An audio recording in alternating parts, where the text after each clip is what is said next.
আরসিবির পেসারদের bowling তোপে দিশেহারা হলো গুজরাট। ঘরের মাঠে ব্যাট হাতে দাঁড়াতেই পারলো না শুভমান গিল, জস বাটলাররা। উল্টো হ্যাজেলউড, ভুবনেশ্বর কুমারদের বোলিং তোপে ফাইনালে বড় পুঁজি পেতে ব্যর্থ হলো গুজরাট টাইটান্স। ফলে আইপিএল এ টানা দ্বিতীয় শিরোপা জিততে কোহলিদের সামনে হাজির হলো সহজ লক্ষ্য। ব্যাট হাতে কেমন জবাব দিল রজত পাতিদারের দল? শিরোপা জয়ের উল্লাসী বা মাতল কোন দল? সবকিছু এক করে শুনবো এই রিপোর্টে। জিতলেই টানা দ্বিতীয়বারের মতন আইপিএল এর শিরোপা উঠবে বিরাট কোহলির আরসিবির ঝুলিতে। অন্যদিকে ফাইনাল জিতলে ঘরের মাঠে শিরোপা জয়ের উল্লাসে মাতবে গুজরাট টাইটান্স।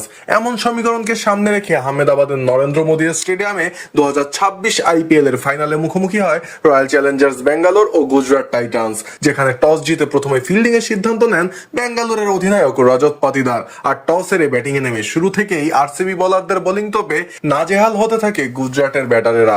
ইনিংসের তৃতীয় ওভারের দ্বিতীয় বলে দলীয় 22 রানে অধিনায়ক শুভমান গিলের উইকেটটি হারায় স্বাগতিকরা। এ সময় 10 বলে 8 রান করা গিল জশ হ্যাজেলউডের বলে রজত পাতিদারের হাতে তালুবন্দী হন। পরের ওভারে ভুবনেশ্বর কুমারের বলে উইকেট রক্ষক জিতেশ শর্মার হাতে ক্যাচ তুলে দিয়ে সাজঘরে ফেরেন আরেক ওপেনার সাই সুদর্শন। আর ইনফর্ম এই দুই ওপেনারকে হারিয়ে চাপে পড়ে গুজরাট। তৃতীয় উইকেটে 26 বলে 29 রানের জুটি করে সেই চাপ কাটাবার চেষ্টা চালায় জস বাটলার ও নিশান্ত সিন্ধু।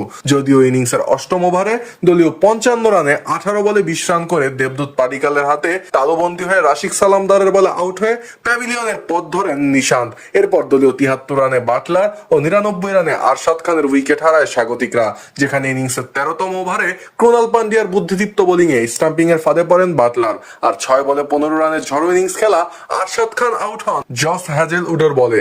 এরপর রাশিক সালামের বলে রজত পাতিদারের হাতে ক্যাচ তুলে দিয়ে প্যাভিলিয়নের পথ ধরেন রাহুল তেওয়াটিয়া। শেষ দিকে ওয়াশিংটন সুন্দরের দারুণ ব্যাটিং এ সম্মানজনক স্কোর দাঁড় করায় আশিস নেহারার শিষ্যরা, যেখানে 5-4 37 বলে 50 রানে অপরাজিত থাকেন সুন্দর।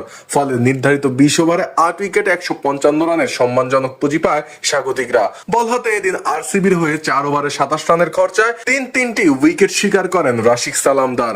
আর হ্যাজেলউড ও ভুবনেশ্বর কুমার নেন 2টি করে উইকেট।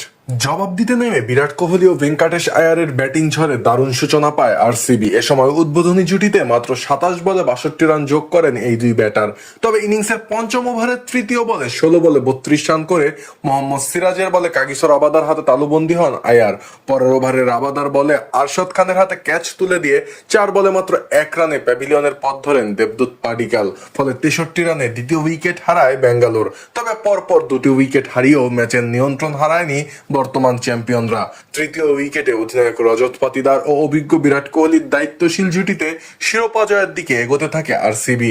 আর ব্যাটারদের এমন দায়িত্বশীল ব্যাটিং এ জয়ের বন্দরে নোঙর ভেড়ায় এন্ডি ফ্লাওয়ারের শিষ্যরা। ফলে টানা দ্বিতীয়বারের মতন আইপিএল এ শিরোপা জয়ের উল্লাসে মাতে রয়্যাল চ্যালেঞ্জার্স ব্যাঙ্গালোর।